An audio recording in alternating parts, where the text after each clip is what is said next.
Hello everyone, नमस्कार। स्वागत है आप सभी लोगों का आपके अपने पहले दिन ऑफ 75 हार्ड फिजिक्स चैलेंज। तो जी हाँ, जैसा कि आपको पता है, इस चैलेंज में 75 दिनों में हम लोग बोर्ड लेवल का सब कुछ कंप्लीट करेंगे फिजिक्स में। होपफुली साइंस भी कर देंगे कंप्लीट, और आपका ये पूरा का पूरा पैकेज 75 डेज में ओवर करने का प्रयास करेंगे।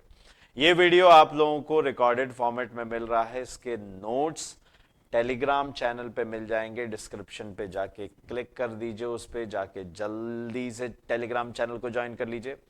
उसके अलावा आप लोगों को हर 3 से 4 क्लास के बाद में एक, या हर चैप्टर के बाद में एक डाउट सेशन रखा जाएगा, और वो डाउट सेशन वर्चुअल विद्यालय ऐप पे होगा। जाके जल्दी से ऐप को डाउनलोड कर लीजिए और एंजॉय कीजिए। जितना करना है, चैनल पे नए हैं सब्सक्राइब किए बिना मत जाइएगा। और अगर आपको पसंद आता है वीडियो, लास्ट तक देखिए और दिल खोल के शेयर कीजिए। चलिए शुरू करते हैं बिना किसी देरी के। हमारा आज का टॉपिक है लाइट। ये है फिजिक्स का पहला चैप्टर अगर मैं बात करूं, और इसका नाम है लाइट। लाइट के अंदर हम लोग पढ़ेंगे क्या, सबसे ज्यादा इंपॉर्टेंट ये है। तो इसमें दो ही पार्ट हैं, एक है रिफ्लेक्शन और दूसरा है रिफ्रैक्शन। तो रिफ्लेक्शन और रिफ्रैक्शन दोनों हमने पढ़ने हैं। दोनों पार्ट्स में चैप्टर डिवाइडेड है। रिफ्लेक्शन के अंदर हम लोगों को प्लेन मिरर नंबर 1, फिर उसके बाद में स्फेरिकल मिरर्स, और लॉज ऑफ रिफ्लेक्शन तो हैं ही, फिर उसके न्यूमेरिकल्स एंड ऑल। इसके अंदर laws of refraction and spherical lenses हम लोग पढ़ेंगे, और लेंसेज में सब कुछ पढ़ लेंगे, concave lens, convex lens, everything we will study. तो इन सारी की सारी स्टडी को हम लोग कंडक्ट करने वाले हैं लाइट के अंदर, और ये बहुत ही एक बेहतरीन चैप्टर है। अंडरस्टैंडिंग आपकी ओपन कर देगा, वाइड कर देगा। बहुत मजेदार रूप से देखेंगे और एकदम हाई लेवल पे इसको लेके चलेंगे। आइए बच्चों, शुरू करते हैं। देखते हैं कि लाइट सबसे पहले है क्या। यार, सवाल दिमाग में आता है कि लाइट को डिफाइन कैसे करेंगे, है ना। लाइट की डेफिनेशन कैसे होगी। तो देखो यार, दुनिया में जितनी भी चीजें हैं, जितने भी ये फिनोमिनन है, इलेक्ट्रिसिटी हुआ, लाइट हुआ, इनको हम लोग पेन और पेपर निकाल लीजिए, पेन और नोटबुक बना लीजिए, नोट्स आपको बनेंगे। नोट शॉर्ट फॉर्मेट में लिखिए। अगर आपसे छूट भी जाता है तो टेलीग्राम पे ये पीडीएफ पूरी की पूरी क्लास की अपलोडेड होगी। मस्त मौजा मौजा। चलो, तो यार लाइट है क्या। अगर मैं लाइट की बात करूंगा तो light is a form of energy. ठीक, तो क्या बोलूंगा इसे, it is a form of energy. क्या है ये, एनर्जी का एक फॉर्म है, एनर्जी का एक रूप है, जिसकी वजह से, इस एनर्जी के रूप से होता क्या है, which enables us to see, which enables us to see, जिसके कारण हम लोग देख पा रहे हैं, जिसकी वजह से हम लोग देख पा रहे हैं। अगर लाइट ना होती तो हमारा देखना मुश्किल हो जाता। So light is a form of energy which enables us to see, हम इसके कारण देख पा रहे हैं। बहुत अच्छे।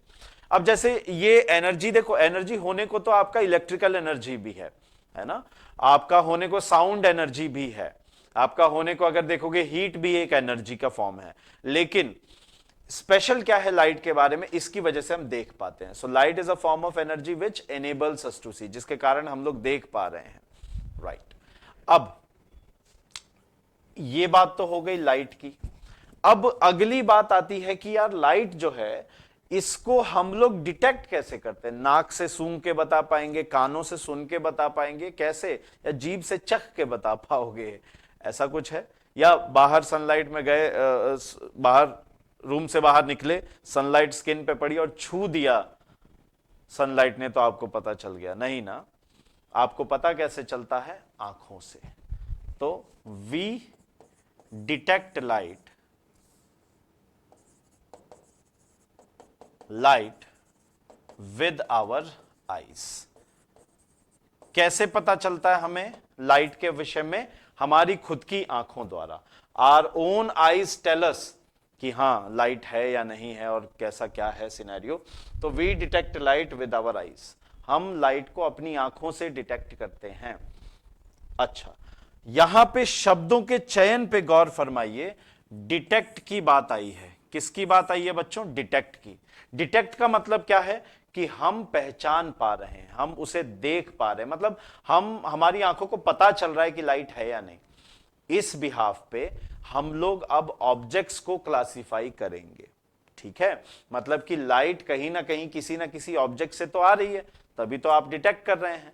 अगर किसी सोर्स से लाइट आ रही होती तभी तो आप डिटेक्ट कर रहे होते, वरना तो रूम अगर हम लोग बंद कर दे, जैसे ये है, अभी मैं ऐसा कर दूं, देखिए ये हुआ, अब देखिए, तो इसका मतलब अभी देखिए ये मेरा हाथ है, ये आपको दिख रहा है, ये दिखना बंद हो गया। अब अगर आप देखो तो यहां पे ट्यूब लाइट्स हैं, यहां पे लाइट का सोर्स है जिसकी वजह से लाइट आ रही है। अगर ये सोर्स ना होता तो लाइट आ नहीं पाती। तो कहने का मतलब हम लोग अब डिफाइन करने जाएंगे टाइप्स ऑफ ऑब्जेक्ट को जहां से लाइट का आगमन हो रहा है।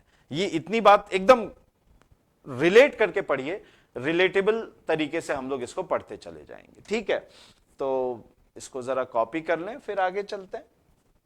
इसको जरा कॉपी कर लें आप, फिर आगे चलते हैं। Copy it down.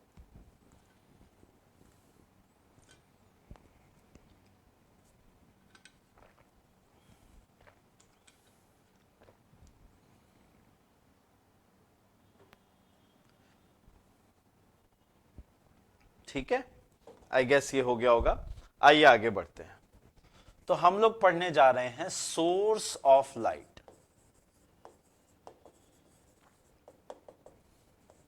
सोर्स यानी कि हिंदी में इसका अर्थ होता है स्रोत, यानी कि जहां से आ रहा हो, है ना, विच इज द गिवर। तो any object that emits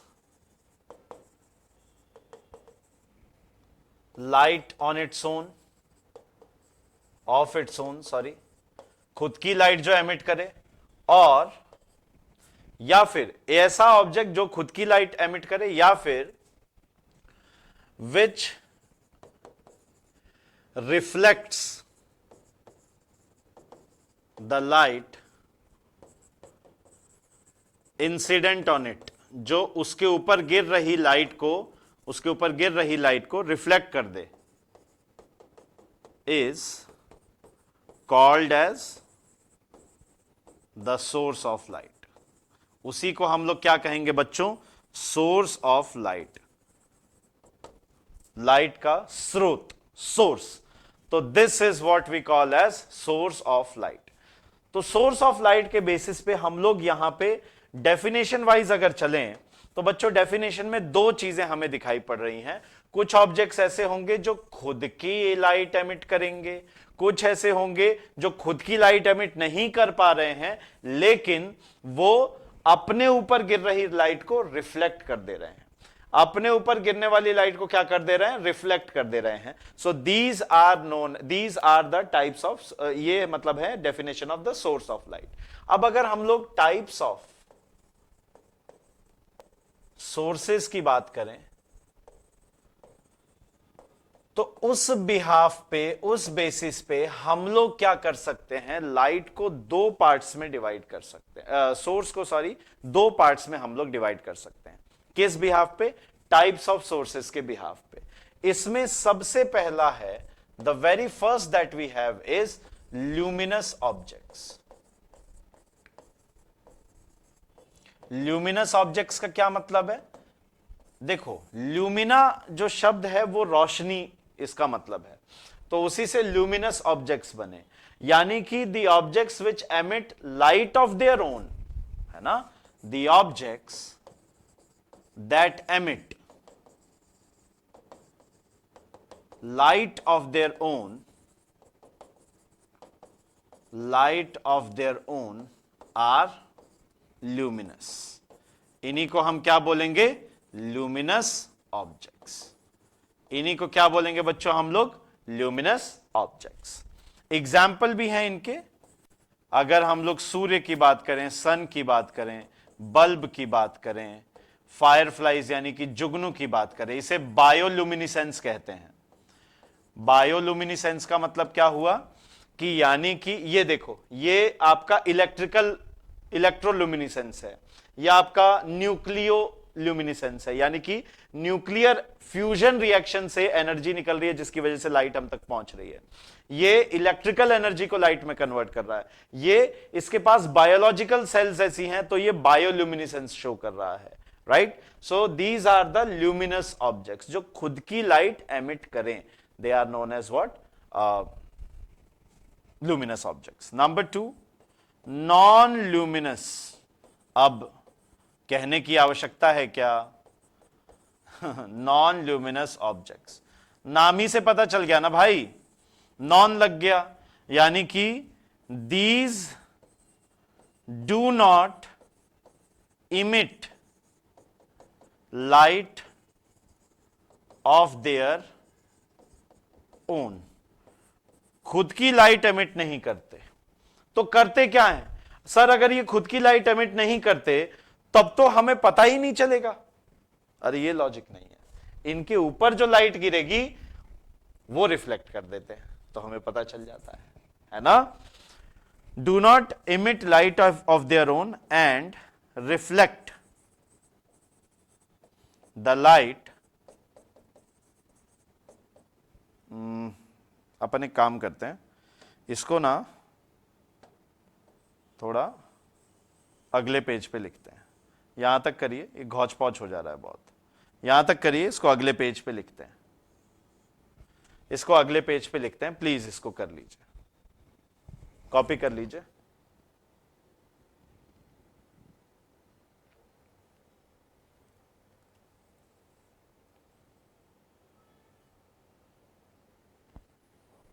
I hope कर लिया होगा, नहीं तो रिकॉर्डेड है, पीछे जाके पॉज करके कर लो। देखो यार, मैं मानता हूं कि आप लोग अभी 10th स्टैंडर्ड में हो। 10th स्टैंडर्ड में आपका बेस बनता है और एकदम बहुत ही बेसिक से बहुत ही धीरे धीरे धीरे धीरे छोटे छोटे कॉन्सेप्ट्स पढ़ाते हुए मैं चल रहा हूं। हो सकता है कि आपको लगता हो कि यार इंटरनेट है, ऐसे बैठ के क्या, लेकिन एक भी बच्चा अगर इससे बेनिफिट पा रहा है तो मेरा काम सफल हो गया, राइट। मैं यहाँ पे मास गैदरिंग करने के लिए और ये सब करने के लिए 75 हार्ड फिजिक्स का चैलेंज का मतलब है कि ऐसे नहीं पूरा शोबाजी एक दिन में सब कुछ करना है, 75 डेज तक लगातार चलना है। और जिन लोगों के अंदर वो गट्स हैं कि we will go to the glory, we will achieve the glory and इस बार तोड़ फोड़ सब मचा देनी है, वही लोग आगे कंटिन्यू करेंगे मेरे साथ और 75 डेज तक पता ही चल जाएगा, राइट। चलिए, सो आगे बढ़ते हैं। Yes, non-luminous objects, these do not emit light of their own and उसके अलावा ये देखो खुद की लाइट तो एमिट नहीं कर रहे, लेकिन रिफ्लेक्ट कर देते हैं। The incident light on them, उनके ऊपर जो भी लाइट इंसिडेंट हो रही है, उनके ऊपर जो भी लाइट गिर रही है, उसको ये क्या कर देते हैं? रिफ्लेक्ट कर देते हैं, और वो लाइट हम तक पहुंचती है और हम लोग डिटेक्ट कर पाते हैं कि हाँ भाई ऐसा है कि ऑब्जेक्ट है यहां पे, राइट। तो जरूरी नहीं है कि वो ऑब्जेक्ट्स जिनसे लाइट निकल रही हो वही रिस्पॉन्सिबल हैं, सिर्फ और सिर्फ वही रिस्पॉन्सिबल है हमारे देखने के लिए, नहीं। लुमिनिसेंस ऑब्जेक्ट, लुमिनस ऑब्जेक्ट से आपकी लाइट आई, नॉन लुमिनस पे इंसिडेंट हुई, उसने रिफ्लेक्ट किया, हमें पता चल गया। सही बात है, इजी पीजी, बढ़िया। आप ऐसे समझो ना, क्रिकेट देखते हो, जो बंदा बाउंड्री पे खड़ा है उसके पास तो बॉल टप्पे खाते हुए जा रही है ना, डायरेक्ट बैट्समैन ने तो हर बार शॉट नहीं मार रहा है, टप्पे खाते हुए जा रही है या फिर रोल करते हुए जा रही है। सो इसका मतलब ये हुआ कि जरूरी नहीं है कि एकदम सोर्स से ही आप लाइट देख के सोर्स को बता पाओ या ऑब्जेक्ट को बता पाओ, आप तक लाइट पहुंचनी चाहिए।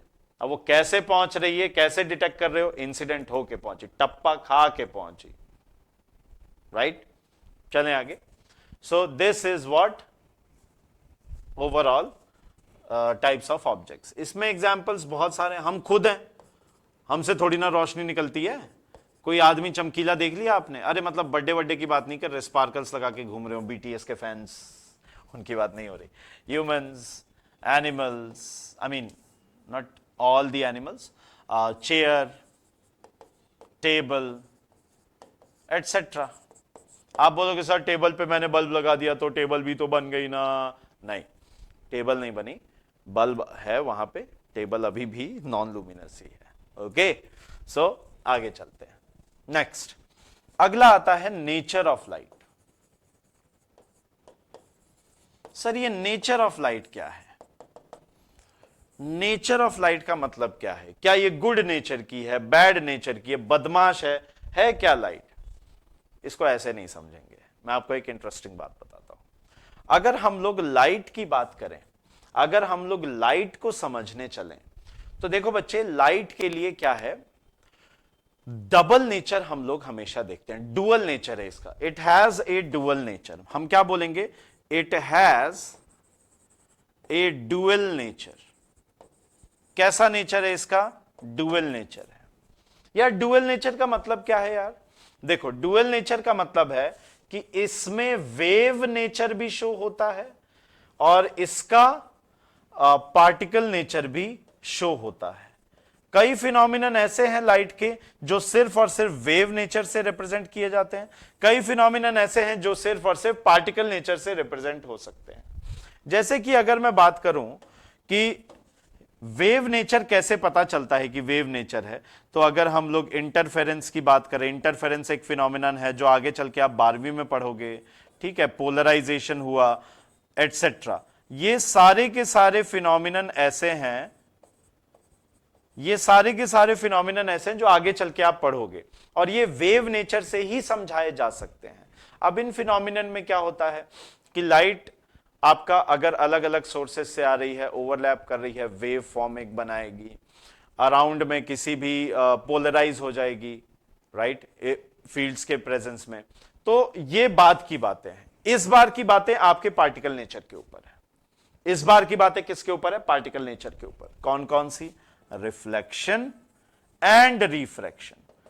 और बच्चे कमाल की बात बताऊं, आपके चैप्टर में ही ये दो टॉपिक हैं, तो आपको इस बार यही पढ़ना है, ये 12वीं में है, डिफ्रैक्शन वगैरह सब कुछ इसमें है। आई बात समझ में? सो हम लोग पार्टिकल नेचर से अपने इस चैप्टर में मोस्टली पार्टिकल नेचर से संबंध रखेंगे। 9th क्लास में आपने चैप्टर पढ़ा होगा साउंड। साउंड में आपने पढ़ा था लॉन्जिट्यूडनल वेव या ट्रांसवर्स वेव, ऐसी बात आपने पढ़ी थी ना। तो अगर मैं यहां पे बोलने जाऊं, ये पोलराइजेशन दिख नहीं रहा क्या? जस्ट अ मिनट, हाँ अब ठीक है। सो देखो बच्चों, अगर मैं बात करने जाऊं किसकी, मैं बात करने जा रहा हूं रिफ्लेक्शन एंड रिफ्रैक्शन की, तो सर आपने तो बोला कि इसमें पार्टिकल नेचर है, लेकिन हम लोग तो पढ़ के आए हैं कि ट्रांसवर्स वेव होती है लाइट, तो उसका वेव नेचर होना चाहिए। 9वीं क्लास में पढ़ा होगा, दो टाइप की वेव्स, ट्रांसवर्स और लॉन्जिट्यूडनल। मेन डिफरेंस क्या? लॉन्जिट्यूडनल को मीडियम चाहिए, ट्रांसवर्स बिना मीडियम के प्रोपगेट हो जाएगी, चल जाएगी एक जगह से दूसरी जगह, हाँ या ना? सो यही बात मैं आपको समझाना चाह रहा हूं बच्चे कि इसका डुअल नेचर है। आप छोड़िए, आपके दिमाग के भीतर जो टसल हो रही है उसको छोड़िए, साइंटिफिक कम्युनिटी में बहुत ज्यादा डिस्पैरिटी थी। कई लोग मानते थे वेव थ्योरी, कई लोग बोलते थे पार्टिकल थ्योरी।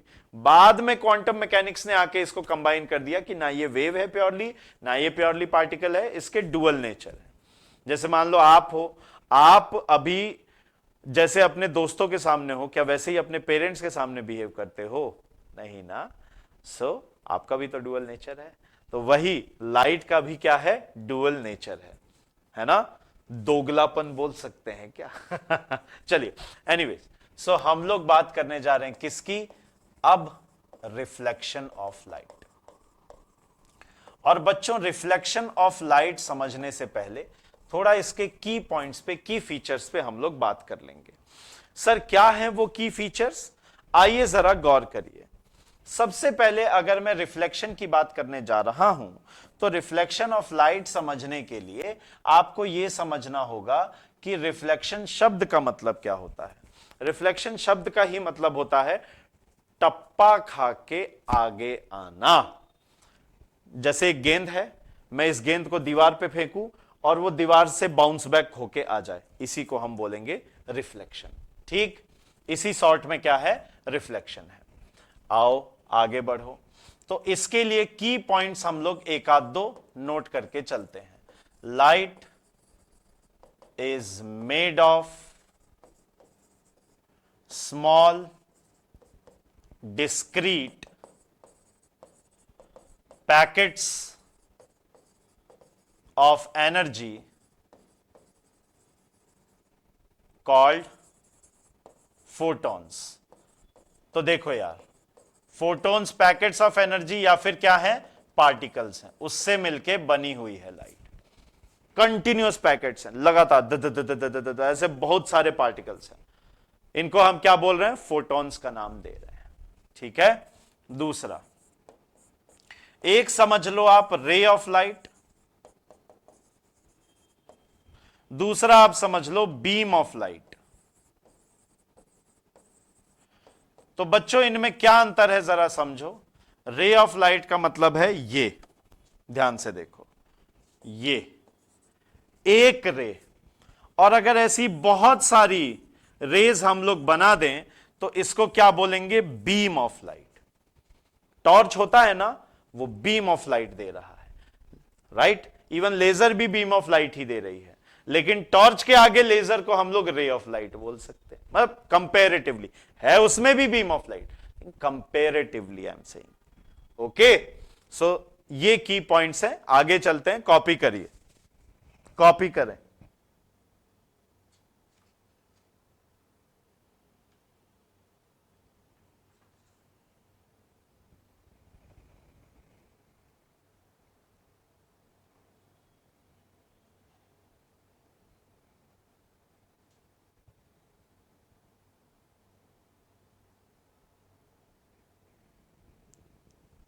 चलिए, ये हो गया होगा, आगे बढ़ते हैं। तो समझिए, the process of sending back the incident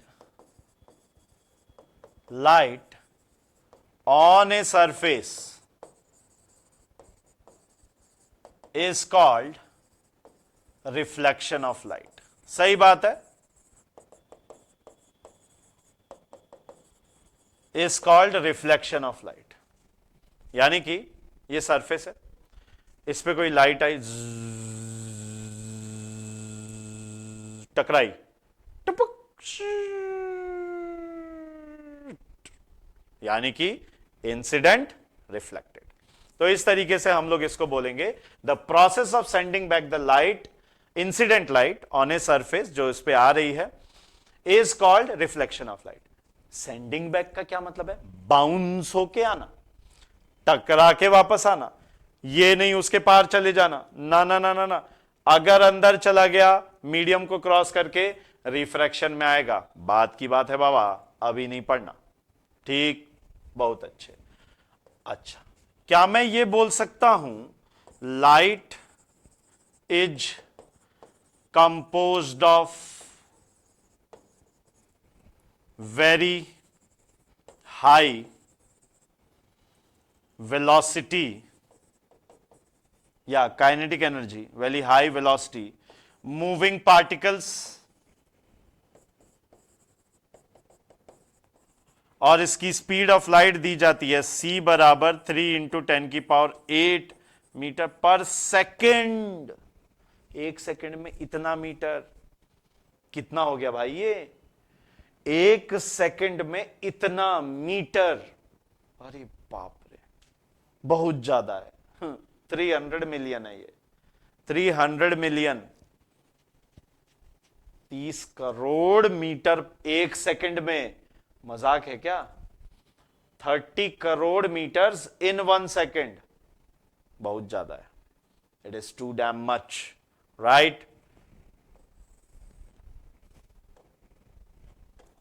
अब होगा क्या, ठीक है सर ये पता चल गया, नाउ व्हाट, सी रिफ्लेक्शन के लिए हमें पता है कि हमें क्या चाहिए, सरफेस। सही बात है। अब ये सरफेस दो प्रकार की हो सकती है, एक हो सकती है स्मूथ और शाइनी, एकदम मतलब चमचमाती हुई, एकदम टकाटक, और दूसरी हो सकती है रफ या फिर डल, एकदम बकवासी, ची ची ची ची ची ची ची देखने का मन नहीं कर रहा। डल सरफेस। एक होती है आपकी स्मूथ सरफेस, एक होती है रफ सरफेस। नाउ यहां पे ये समझिए कि स्मूथ, आप इसको एक एग्जांपल से समझिए। मान लीजिए कोई सरफेस है, उस पे ऐसी रफनेस है, ठीक, और एक काम करते हैं, इसको थोड़ा सा अपन रोटेट कर देते हैं, ठीक है। ये देखिए, ये 90 डिग्री पे मैंने रोटेट कर दिया, है ना। एक ये सरफेस हो गई, दूसरी सरफेस ये हो गई। अब एक बात बताइए, अगर कोई मैं गेंद लूं और इस पे फेंकूं, तो आपको नहीं लगता एक एक एक डेफिनेट से एंगल पे जाएगी, वो फिक्स एंगल पे जाएगी। यहां जब मैं कोई गेंद लेके फेंकूं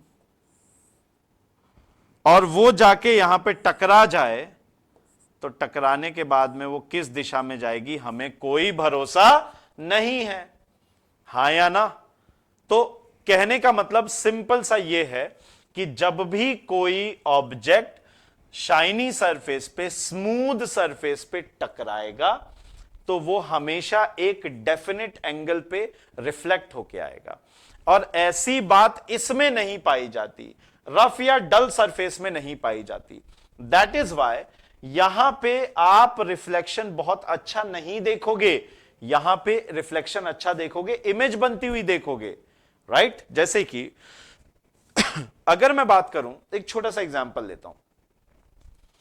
आप मॉल्स में जाते हो ना, तो मॉल्स में कभी आप ट्रायल रूम में गए हो या मॉल से किसी दुकान से पास कर रहे हो और शीशा होता है, तो एक सेकंड को आप रुक जाते हो, अरे यार आज तो मतलब कहर लग रहे हैं, नहीं? क्यों? उसके पीछे का कारण है कि मॉल्स में जो आपके मिरर्स होते हैं, उनमें पीछे की तरफ सिल्वर की, प्योर सिल्वर की कोटिंग दी जाती है। खर्चा करना है ना यार, शोबाजी का पूरा ग्लैमर का ही गेम है, खर्चा तो करना है। सो वहां पे आपकी कोटिंग पीछे की तरफ किसकी दी जाती है? सिल्वर की दी जाती है। And what is silver? Silver is a very very very excellent, not even good, excellent reflector. Silver क्या है? बहुत बेहतरीन रिफ्लेक्टर है, इस बात को ध्यान रखना। और घरों में जो आता है, तो घरों में थोड़ा हम लोग अगर खर्चा ज्यादा करें तो उस क्वालिटी का मिरर लेके आएंगे, लेकिन अगर मान लो हम लोग बहुत ज्यादा एक्सपेंस नहीं कर रहे हैं, तो जो मिरर होता है उसमें एल्यूमिनियम की कोटिंग दे दी जाती है, क्योंकि एल्यूमिनियम सिल्वर से सस्ता है, तो उतना ज्यादा रिफ्लेक्शन नहीं आता। तभी तो घर वाले मिरर के मुकाबले मॉल्स वाले मिरर में जब आप जाओगे, थोड़ा सा फील गुड फैक्टर आता है, नहीं? So this is because of silver. Silver is an excellent, मतलब ये मान लीजिए 95 to 98% लाइट को वो रिफ्लेक्ट कर देता है। सो ये सिल्वर की खासियत है, इसीलिए उसमें इमेज एकदम शार्प, क्रिस्प, बहुत ही बेहतरीन, फुल ऑफ क्या बोलेंगे उसे, जबरदस्तनेस बनती है। So that is the quality of reflection, surface, quality of surface, which determines the level of reflection. कर लीजिए इसे कॉपी, आगे बढ़ेंगे।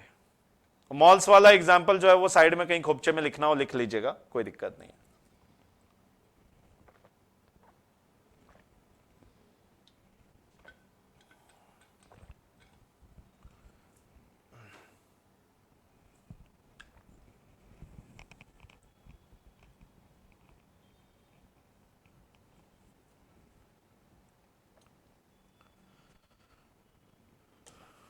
चलिए, आइए, हो गया होगा।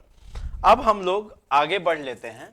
सबसे पहले पढ़ लेते हैं लॉज ऑफ रिफ्लेक्शन, ठीक है? क्या पढ़ने जा रहे हैं बच्चों? Laws of reflection. भाई कुछ तो नियम कायदे कानून होंगे, हैं? लॉज ऑफ रिफ्लेक्शन के बाद में मैं प्लेन मिरर्स पे आता हूं। कुछ तो नियम होंगे, राइट? जिनसे आपका रिफ्लेक्शन वगैरह हो रहा होगा, कुछ तो नियम कायदे कानून होंगे, या ऐसे ही मतलब तो लॉज ऑफ रिफ्लेक्शन, सबसे पहला अगर हम लोग वेरी फर्स्ट लॉ को पढ़ें, सबसे पहले नियम को पढ़ने जाएं, सबसे पहला नियम बहुत ही बेहतरीन तरीके से हमें एक बात बोलता है। क्या बोल रहा है भाई? सबसे पहला नियम बोल रहा है कि देखो भाई, बात इतनी सी है कि आप आइडेंटिफाई करो इंसिडेंट रे, फिर रिफ्लेक्टेड रे, फिर नॉर्मल, फिर reflecting surface,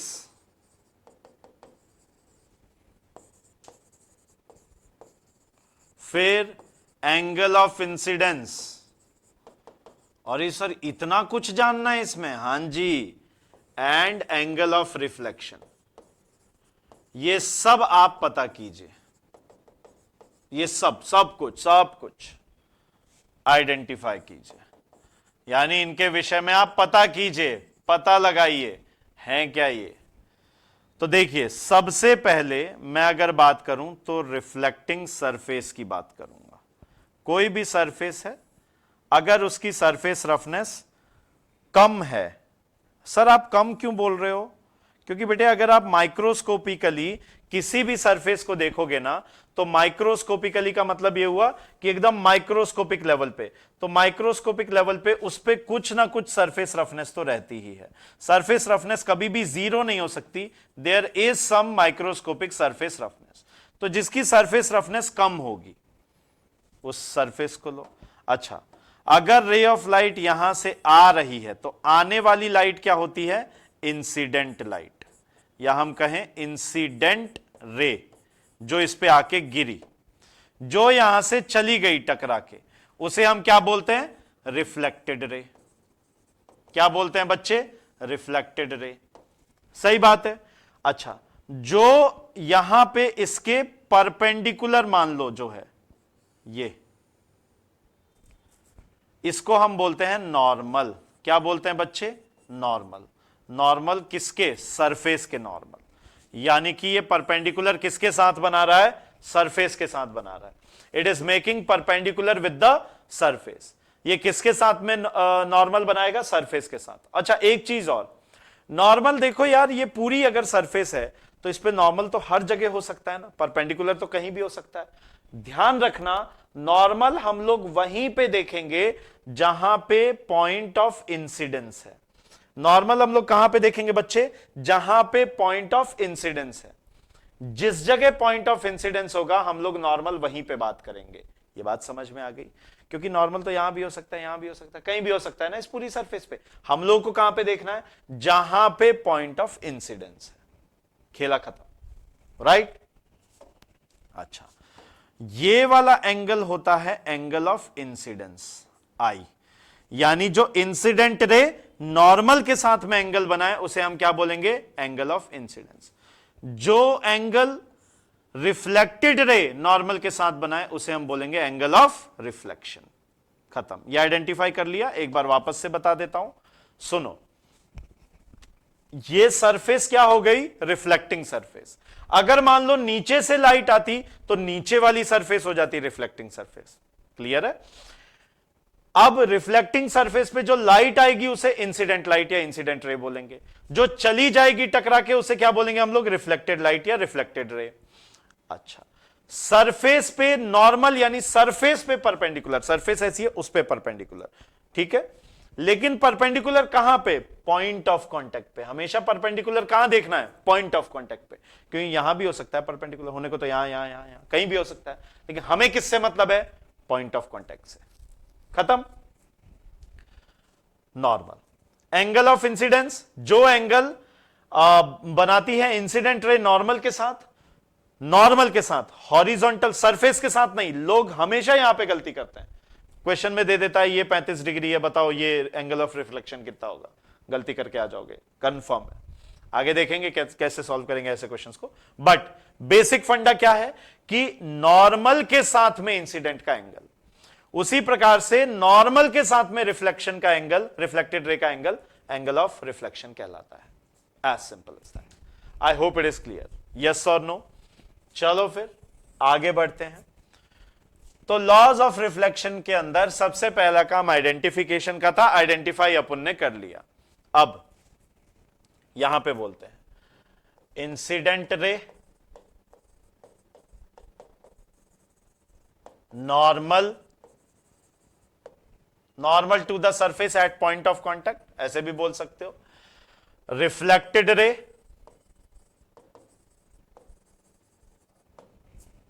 angle of incidence, short में लिख रहा हूं, and angle of reflection, all lie in the same plane, एक ही प्लेन में लाई कर रहे हैं।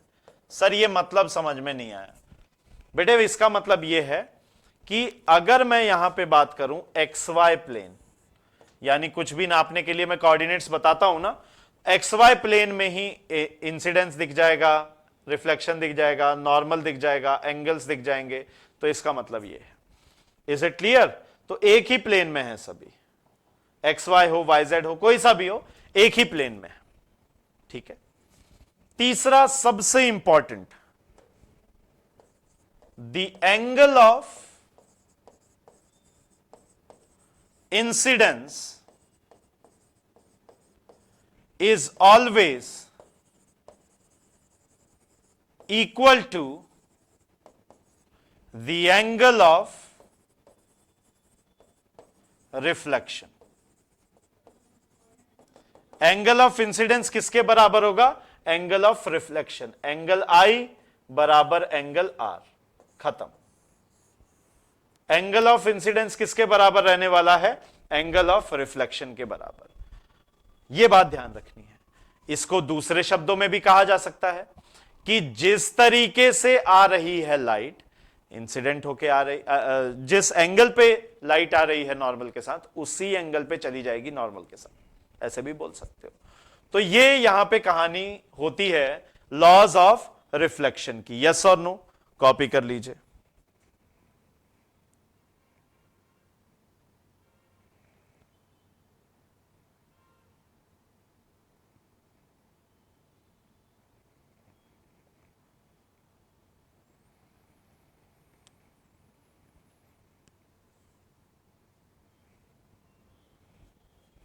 चलिए, तो मेरा मानना है कि 40 minutes is the maximum time जो आपका कंसंट्रेशन रहता है। इसको आप पढ़िएगा, इसको आप रिवाइज कीजिएगा। नेक्स्ट डे अगला चैप्टर, अगला पार्ट इसमें हम लोग करेंगे। प्लेन मिरर्स को पढ़ेंगे, लॉज ऑफ रिफ्लेक्शन कैसे काम में आते हैं उस पर बात करेंगे, न्यूमेरिकल्स करेंगे। रेडी रहिए। बेसिक्स को एक बार रीड आउट कर लीजिए अपनी एनसीईआरटी या रिफ्रेशर जो भी आपके पास में। ये नोट्स आपको टेलीग्राम चैनल पे मिलने वाले हैं, do not miss them. So I hope आपको मजा आया हो, आई होप आपको पसंद आया हो। ऐसे ही 75 डेज तक मेरे साथ बने रहिएगा। बहुत ही ईजी कर देंगे हम लोग फिजिक्स को आपके लिए। दिल खोल के शेयर कर दीजिए। Thank you. कमेंट करके जरूर बताइएगा कहाँ प्रॉब्लम है, क्या डाउट्स हैं आपके, क्या डाउट्स रह गए, कौन सा पार्ट सबसे बेस्ट लगा। Do comment and tell. Thank you so very much. Bye bye. Take care. Jai Hind. Love you all. Please take care.